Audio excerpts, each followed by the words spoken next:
If you've noticed more Americans talking about moving abroad lately, you're not imagining it. I've worked directly with hundreds of people in planning their moves overseas, and I've noticed 5 main reasons for why they want to leave the United States. If this is the first time we're meeting, I'm Kristin, the author of Moving Abroad for Dummies, and I've been helping people move abroad for the past 20 years. So let's dive right in. The number one reason that people tell me they want to leave the US is for quality of life. Now, what does that mean exactly? This can mean a lot of things to a lot of different people, but the way that I perceive it, mostly from talking to so many people who are going abroad, is that it's a combination of things. One big reason is just the feeling of the rat race in the US that people want to get away from. They just want to relax. They just want to enjoy their lives, sit outside at a cafe on a cobblestone street, people watch, just enjoy, just live. And it's hard to get that feeling of peace in the United States. There's always this constant rushed energy that is very palpable no matter where you are. I'm sure there's some places that are more relaxed than others in the US, but I talked about this a lot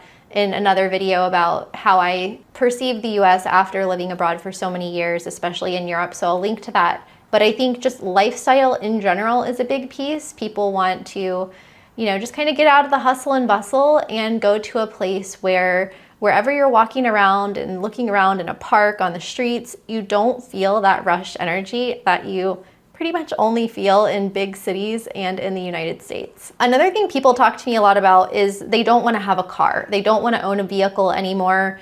No surprises there, really. I mean, cars are expensive, especially since the pandemic. They've gotten a lot more expensive. Gas is expensive. Insurance is expensive. I can afford to have a car, but I choose not to, and I live in a place where I don't have to have a car. I can just walk, take public transport, or ride my bike everywhere because it's just a hassle to have one. And whenever I do have a car in the US, I pretty much don't use it because I work from home. So I think once people are able to disconnect from their jobs and not have to commute to work, maybe they work remotely or they're getting retired, then they just don't want to have a car anymore, and they want to live somewhere that's a little bit more pedestrian friendly. And there's not many walkable places in the US. The US has been definitely designed in a way that most people who live in the country need a car. I actually saw a video once on YouTube that explained why the US is zoned the way that it is, with suburbs and cities and having to need a car. And spoiler alert, it has to do a lot with money and lobbying from car companies. But anyway, I digress. It's just crazy though to think that I was in my 20s before I ever used public transportation for the first time, and it was in Hungary, and I had to learn how to use the metro in Hungarian. And over the years of traveling to Europe, I got better and better at it. But it's interesting when you see little kids taking the metro by themselves with their friends to go to school, and to think that because I was born and raised in the US, any time I wanted to go somewhere, it had to be in the car with my parents, until I got old enough to travel by myself and go abroad and get to use the public transport myself. So I think that's a big factor that people want to be able to get wherever they need to go in their local cities, but also to be able to take the public transport to go to other cities and other countries around places like Europe. Food is another aspect that affects your quality of life. I mean, where do I start with this? The US food system, politicians will tell you it's the best in the world. It's not. We've got factory farming, we've got GMO crops, we have tasteless fruits and vegetables. And I think when people travel to other countries and they realize how much better the food tastes, then they're here and they look around and they're like, well, I don't want to eat this food for the rest of my life. I want to go back to, where they went on that cruise to Mexico or that trip to Europe when they had amazing food. And in Europe, you can get that, and you can get it quite affordably, especially if you're shopping at outdoor markets. I mean, everything tastes better when you leave the US food system, even broccoli. Safety is also a huge piece of quality of life. Just being able to feel relaxed and like you and your family are safe and nothing's going to happen to you. I don't think I need to go into detail about the things that go on in the United States, but just to give you a little bit of perspective compared to the other countries, the US rates number 128 out of 163 countries on the Global Peace Index. So very far near the bottom, and the Global Peace Index ranks countries on their peacefulness, militarization, safety, a lot of different dimensions. So that just kind of gives you an idea of where the US is ranking when it comes to that feeling of peacefulness and safety and the reality of it. And a lot of people just want to get away from that for all different reasons. You know, people just want them to be safe, their families, their kids especially. Like, no one wants to get caught up in a shooting in the US, whether you're at a workplace, a school, a grocery store, a music conference, whatever, police shootings as well. And this has become a normal part of everyday life. I think we can all say that now with a lot of certainty. This is part of life in the United States that all of us as US citizens and residents have had to adapt to. I myself have personally been affected by it. My family's been affected by it. And that's not to say that it doesn't happen in other countries. I mean, I just witnessed a shooting in Ecuador, so it can happen in other places, but I think generally people are looking for places that are statistically safer, where they can just have more peace of mind for themselves and their families. The second biggest reason that people share with me when I ask them why they want to move abroad is politics. And before you thumb down this video or start writing comments, I don't want to take political sides here. I've been helping people move abroad for 20 years, and it's been through all different political administrations on both sides of the aisle. The big difference this year is that it's been, you know, in the top 2 reasons that people want to move abroad rather than the 5th reason. But it always is a reason, because politics affects your quality of life. It affects your cost of living. It affects the economy. It affects jobs. It affects safety.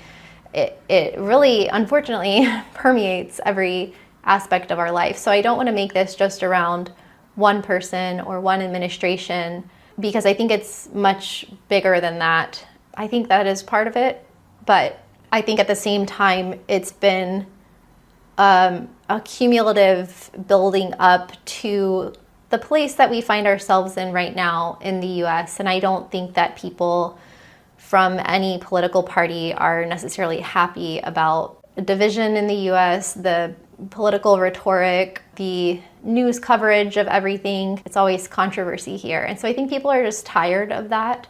And I think the general feeling that people have is that the US is going in the wrong direction for them. And so they just want to choose a different type of lifestyle elsewhere. Places, especially in Europe, places like Ireland, the Netherlands, Portugal, Australia, New Zealand, a lot of places feel a lot more stable politically and a lot more peaceful, and that's really attractive to people. So I think there is some correlation between people's political views and also the types of countries that they seek out, the types of government that those countries have, the types of social safety nets that those countries have. And so that's definitely related. People also express to me that they want to feel safe, which is also related to quality of life.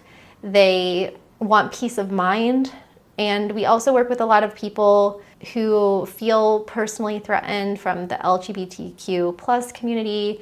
We have a lot of trans clients, people of all different races, genders, backgrounds. And so what a lot of people tell me is that politics is not the number one reason that they want to move abroad. For some it is. We did have people who left back in January, but they say that this is important, that they've been moving towards the idea of living abroad for a while. And this is just one more thing, one more reason for them to want to go abroad. So I think that's really important to want to go move towards something instead of always trying to get away from something. But we do legitimately have people who don't want to leave the US and feel like they have to for their own personal safety or for their own personal political views. And we also have people that are not necessarily moving abroad, but hire us because they want to have a plan B in place for if something happens in the future where they don't feel comfortable living in the US anymore. They want to have a backup plan for somewhere that they can physically go for themselves or their partner, for their families. And so that's something that is, really prevalent more than ever this year. The third reason people want to move abroad, and it's kind of related to the first two, quality of life and politics is the cost of living. So it's no secret that prices have gone up a lot in the US, especially since the pandemic. I've talked about how much my rent has gone up since then, but the prices of food, the prices of healthcare in recent years have gone up so much. The prices of even getting insurance to cover your healthcare, astronomical. I really don't know how most people survive in the US these days. It's really difficult. And so a lot of people are either in a position where they can work remotely and they can go to a place that has a lower cost of living if they don't have to be in the US because their job allows them to move, or they've already worked, they've put in their time, they've retired, and they're realizing that their retirement income doesn't cover the cost of living here to be able to survive or to maintain the lifestyle that they are accustomed to. So moving abroad is a legitimate way to solve this because the cost of living in almost every country in the world is less than it is in the US. And sometimes this can be a touchy subject because the cost of living is going up in most countries. And so it doesn't help from a local perspective to have people coming in who are used to an even higher cost of living, which results in additional upward pressure on prices that is over and above the other reasons why the prices are going up, which don't have anything to do with us as individuals. But the truth of the matter is that you can legitimately lower your cost of living by going to another country.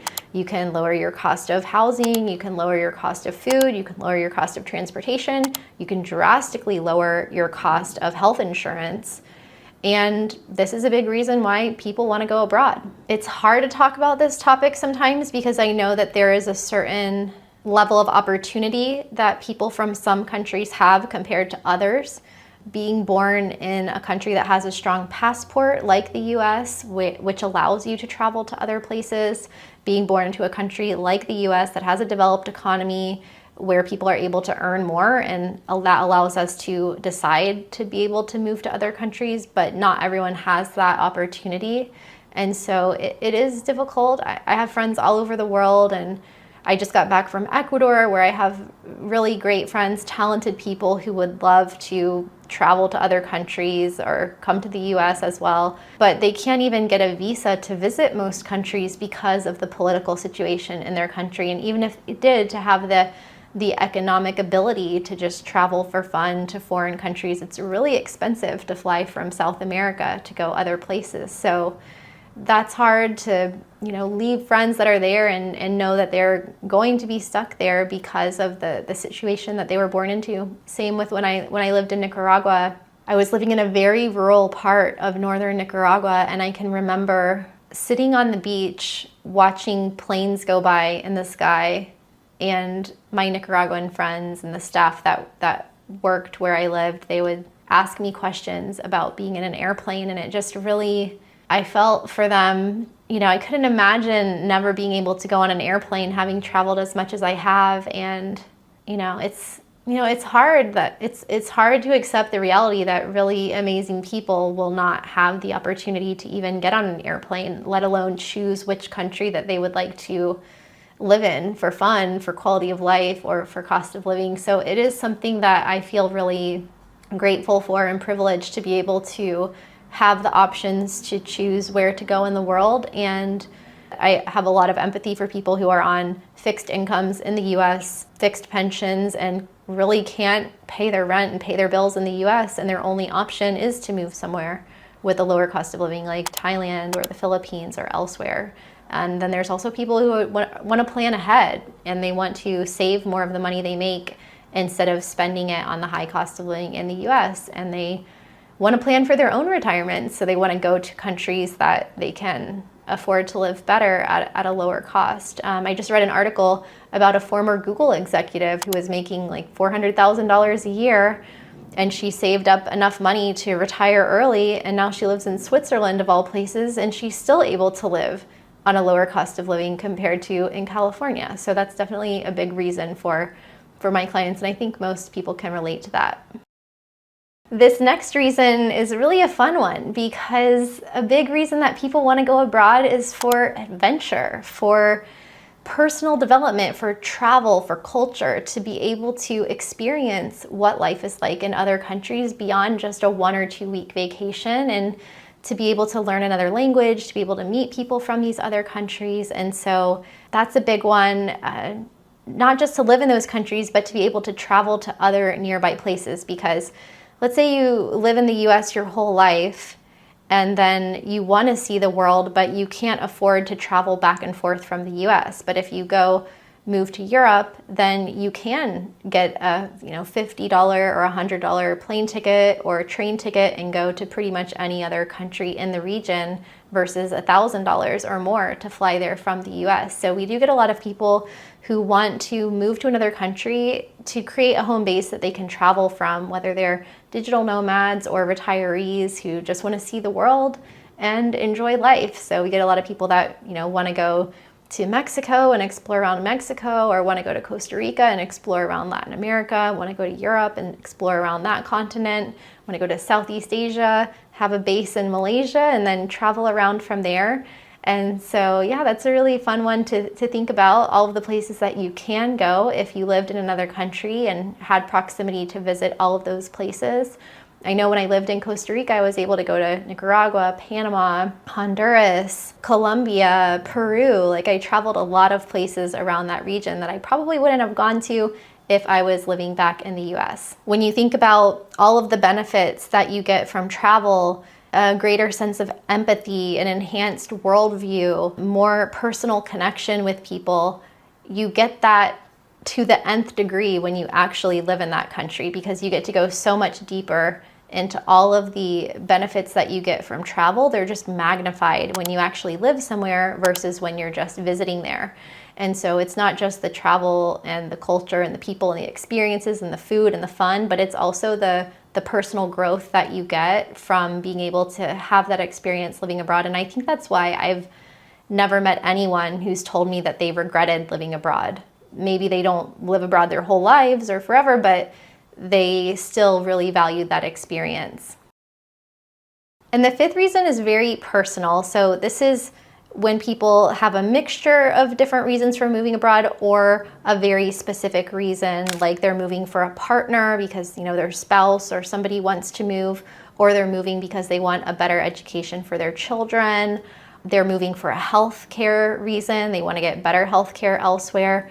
They're moving for tax reasons, to create an optimal tax structure for themselves. There's a lot of really specific reasons.